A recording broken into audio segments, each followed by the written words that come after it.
गौरा काटे चलली भांगिया काटे ले अंगूरी। गौरा काटे चलली भांगिया काटे ले अंगूरी। बाबा घर में रहली अपने बाबा के दुलारी। बाबा घर में रहली अपने बाबा के दुलारी। तुहरे घर में आई के बनी ले पगली। गौरा काटे चलली भांगिया काटे ले अंगूरी। गौरा काटे चलली भांगिया काटे ले अंगूरी।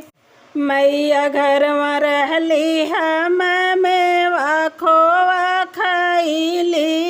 मैया घर में रहली हम मेवा खोवा खैली।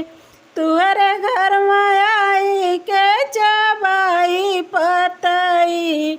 गौरा काटे चलली भांगिया काटे ले अंगूरी।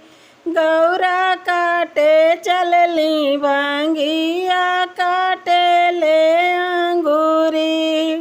भैया घर में रहली घुमली महल दो महला। भैया घर में रहली घुमली महल दो महला। तुहरे घर में आई के रही ले झोपड़ी। गौरा काटे चलली भांगिया काटे ले अंगूरी।